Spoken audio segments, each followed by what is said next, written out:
Yeah, if you're the two people in the elevator alone and there's nobody else, you can get off on that floor and all of a sudden it's just the two of you on the floor by yourselves, and that's not a safe situation to be in. I mean, as professional hotties, let's be honest. Thank you. You guys, can you tell that little switch when it says, this attention is not good? Mm-hmm. Usually. Yeah. Usually. Because, see, I don't know. Any attention I get, I'm happy. You're like, yes! Yeah. Now, I can always tell there's something funny. Yeah. And how do you feel it? Because I always know just kind of innately, but what is it that makes you feel I just try my best to not put myself in that position. Like I said, like whenever I'm walking to the car at night, I always make sure there's, when following my car. When I get into the car, I always drive really quickly away. I don't think, when there's a creepy guy, which, usually you run into a lot. Fortunately, I've been okay. I've never really been in a really weird situation. Mm-hmm. But if I do run into someone that's acting weird, I just get out of the situation as quick as possible. And just go. Yeah, I've been lucky that I haven't had any problems, really. Our caller just kind of was screaming in the background. Oh, I'm caller? sorry. No, that's all right. Caller? Yes. Did you have a Sorry. question? Answer your question? We were so enthralled with our own nonsense. Yeah, thanks for calling. Sorry about that. Oh, and it's all great advice. Oh, good. Thank you I so think much. we're going to be able to put it to very good use. Thank you very much. Hold on, I thought of one more thing too, and another thing is to ask your friends and family if they've been there before. If you're going to Ohio or New York or whatever, if they've been to the city, what hotels do they recommend? And did they feel it was comfortable and safe? And did you have a good time? Well, that's the beauty of the internet. We always talk about all this, the scary part of the internet, but it does connect us to other people. And 2 clicks away, you can find out from your cousin in New Jersey. Oh yeah, don't go to that hotel. That place is a dump. Yeah, and that's what's nice. If you have a friend on MySpace that lives there, say, hey, what about this That's area? a great idea. Right. Use all your resources. Exercise all your resources. Well, thank you so much for calling, caller. Hey, thank you very much. And be safe. Be safe. Thank you so much for calling in today. I really appreciate it.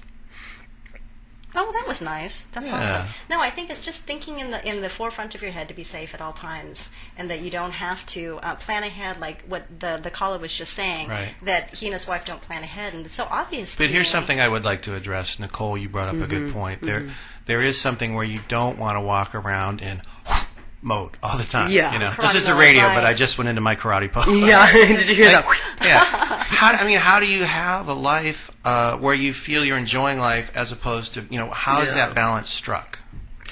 I've had experiences with my friends and experiences that my friends have had and family members have had that I just, number one, I don't want to live my life always constantly looking over my shoulder, but just to know that you also just have to be aware. I think there's just that fine balance. I mean, it's always better to be too to err on the side of caution. Yeah. I think it's always to have it in the back of your mind. Like even today what we're talking about, if listeners take away 1 or 2 safety tips, then it's a job well done.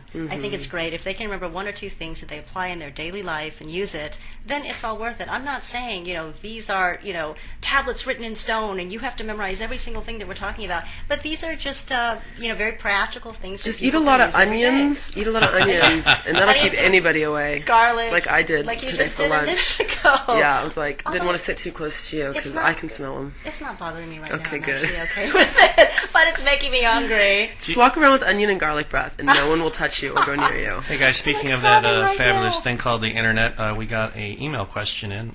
Lynn from Ontario, which I'm guessing is down Ontario, California. Canada? Oh. No, I would much we're huge now. We're huge in Canada. Everywhere. We're worldwide. Je parle un petit français. We got one in from Belgium. Yeah, this one too much on fire. This one is from Ontario saying, my daughter is getting ready to go to college next year. What are some safety questions I should consider when choosing her dorm?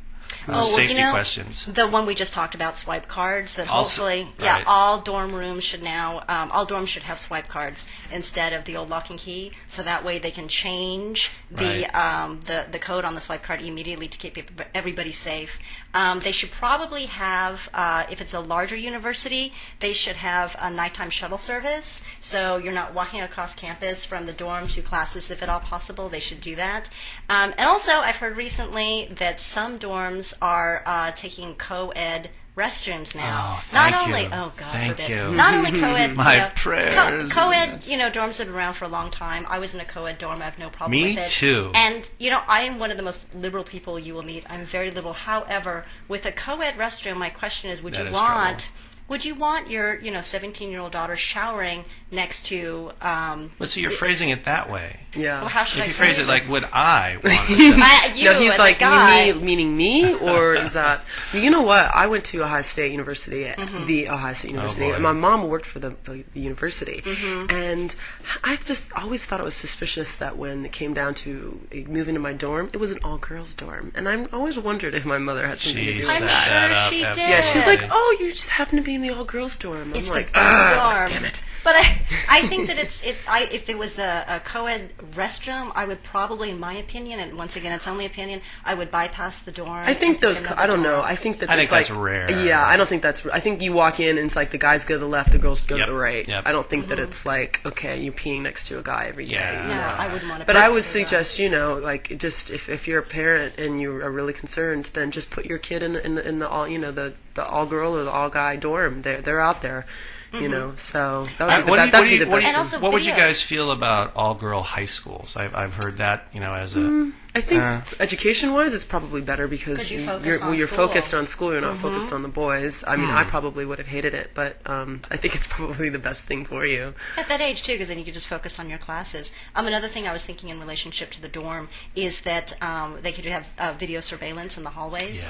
Yeah. They should have that. And also, I know this is the age of cell phones, and everybody has a cell phone, but I still believe that they should have emergency phones located at either end of the hall on all the floors.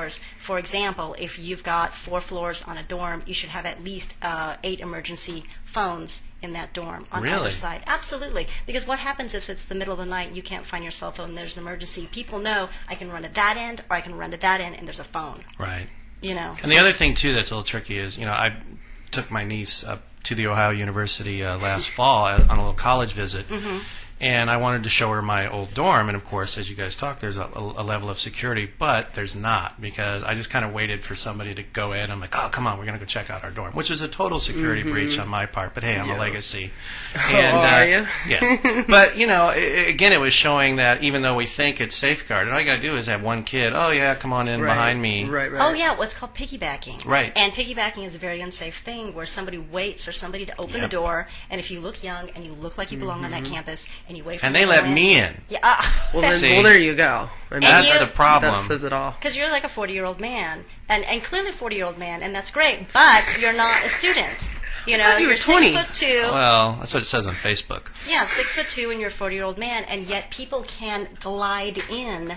You can glide in behind other people, and you should not be able to do that. And people that are students, I think it's really important that you're aware of that. So if you see somebody trying to do that, you're not being rude. Just saying, I'm sorry, do you belong in this dorm? It's so easy. Just break out your kabuta. Is that what it's called? Kubaton. Your Kubaton, your swipe card, or your mini-me. Well, I think on a college there is that kind of naive feeling. When you're young, you're like, oh my, I'm living forever. I'm so safe. I'm surrounded by all these kids like me, and you are deluded. Especially like, let's say, in a university like Ohio State, which is sitting in an area that there are some troubled areas around there, and so you're not exactly as safe as you think you are. And kids that come from